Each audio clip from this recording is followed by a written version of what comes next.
কৃষি সম্পর্কিত আজকের আলোচনায় সবাইকে স্বাগত জানাচ্ছি। আমাদের আজকের আলোচনার বিষয় পাটের বিছাপোকা দমন ব্যবস্থাপনা। পাটের বিছাপোকাকে ইংরেজিতে জুট হেয়ারি ক্যাটারপিলারও বলা হয়। এই পাটের যতগুলো পোকা আক্রমণ করে থাকে তার মধ্যে এটি একটি অত্যন্ত কমন একটি পোকা।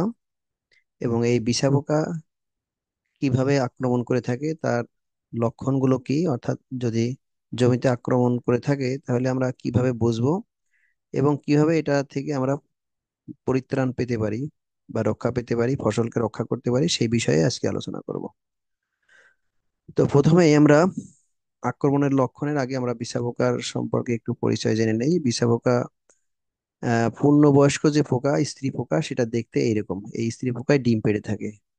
এটা বিভিন্ন কালারের হতে পারে। পাটের পাতার উপরে যে ছবি দেখতে পাচ্ছি, এরা পাটের পাতার নিচের দিকে গাদা করে ডিম পাড়ে। একটা ডিম পাড়ে না, এক জায়গায় অনেকগুলো ডিম পেড়ে থাকে। এবং এটা একটু বড় করে দেখলে দেখবো যে এই বিছা পোকাগুলোর ডিমগুলো এইরকম।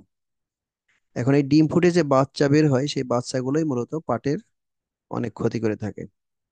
স্ত্রী মথ, মথ মানে পূর্ণবয়স্ক পোকা, পাতার নিচের পিঠে গাদা করে ডিম পাড়ে। ডিম থেকে বাচ্চা বের হওয়ার 6 থেকে 7 দিন পর্যন্ত পাতার নিচে দলবদ্ধভাবে বসবাস করে। 6 থেকে 7 দিন এক জায়গায় বসবাস করে, এরপরে ছড়িয়ে পড়ে। যখন আক্রমণ করে পাট গাছে আমরা কি কি লক্ষণ দেখব? বাচ্চা বা লার্ভা, বাচ্চাকে লার্ভা বলা হয় বা ক্যাটারপিলার, পাতার সবুজ অংশ খেয়ে পাতাকে পাতলা পর্দার মতো করে ফেলে, শুধু শীষ গুলো থাকে। পর্দা মানে পাতার শিরাগুলো থাকে। এইভাবে এই যে খায়, এক দল বেঁধে খায়। আহ খাওয়ার পরে এই যে পাতার খাদ অংশ এই যেরকম দেখা যাচ্ছে যে এরকম বিভিন্ন অংশ খেয়ে ফেলছে, ছিদ্র ছিদ্র হয়ে যায়। একেবারেই পুরা শীতটা বাকি থাকে আর পুরা পাতা খেয়ে ফেলে। বড় হওয়ার সাথে সাথে লার্ভাগুলো সমস্ত মাঠে ছড়িয়ে পড়ে এবং ফসলের ক্ষতি করে থাকে।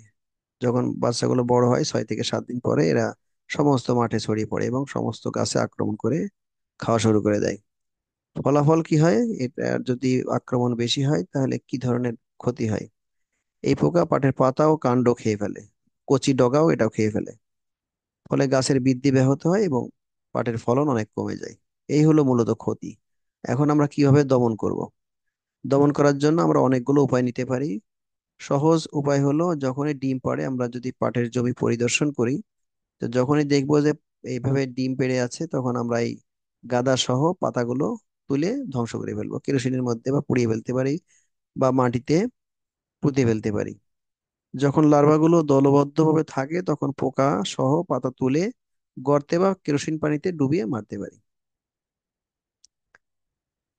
এরপরে কি করতে পারি? পাট কাটার পর জমি চাষ দিলে মাটিতে থাকা পিউপা গুলো, এই লার্ভা খাওয়ার পরে এরা মাটির নিচে চলে যায়, যে তারপরে এদের পাখা গজায়।